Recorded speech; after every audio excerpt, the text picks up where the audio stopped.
Hello guys, welcome back to my blog channel. সবাইকে জানাই শুভ সপ্তমী। আমি সপ্তমীর দিনে এই ড্রেসটা পরেছিলাম, আমাকে কেমন লাগছে তোমরা কমেন্টে জানিও। সপ্তমীর দিন সন্ধেবেলা ঘুরতে বেরিয়েছিলাম, সন্ধেবেলা না অ্যাকচুয়ালি তখন রাত্রি হয়ে গেছিলো, 9টা বাজে। সেই দিন গিয়েছিলাম আমি, ছোটদা আর মা মিলে ঘুরতে গিয়েছিলাম। ফার্স্টে আমরা ফুলবাড়িতে গিয়েছিলাম, ফুলবাড়ি প্যান্ডেলটা একটু দেখো। ফুলবাড়ি প্যান্ডেলটা ঘুরে, ফুলবাড়ি প্যান্ডেলের যে প্রতিমাটা আছে ফুলবাড়ির, ভীষণই সুন্দর ছিল। ফুলবাড়ি প্যান্ডেলে থিম করেছিল এখনকার জেনারেশনে যে বাচ্চাদের খেলতে দেওয়া হয় না, শুধু পড়তে বসা হয়, সেটা নিয়ে থিম করেছিল।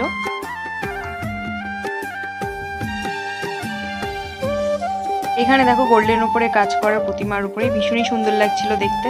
তারপর ওখান থেকে বেরিয়ে আমরা গিয়েছিলাম কাওয়াখালীতে। কাওয়াখালীতে ডিজেল্যান্ড করেছিল, আমাদের শিলিগুড়িতে অ্যাকচুয়ালি দুটো জায়গায় ডিজেল্যান্ড করেছিল। তো আমরা গিয়েছিলাম সেই দিন কাওয়াখালীতে। কাওয়াখালী প্যান্ডেলের ভিতরের থিমটা ভীষণই সুন্দর করেছিল, ভিতরে সব কার্টুন দিয়ে সাজানো ছিল। আর বাচ্চারা গিয়ে এই প্যান্ডেলে ভীষণই মজা পেয়েছিল, অনেক ধরনের কার্টুন ছিল। তোমরা কে কে এই প্যান্ডেলে গিয়েছো আমাকে জানিও।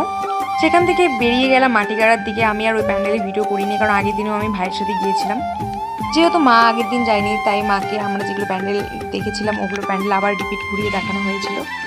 তারপর আমরা চলে আসি আবার অন্য একটা প্যান্ডেলে, আর এটা ছিল মায়াদেবী ক্লাবের আগে একটা প্যান্ডেল, ওই সাইডেই ছিল মাটিগাড়ার দিকেই।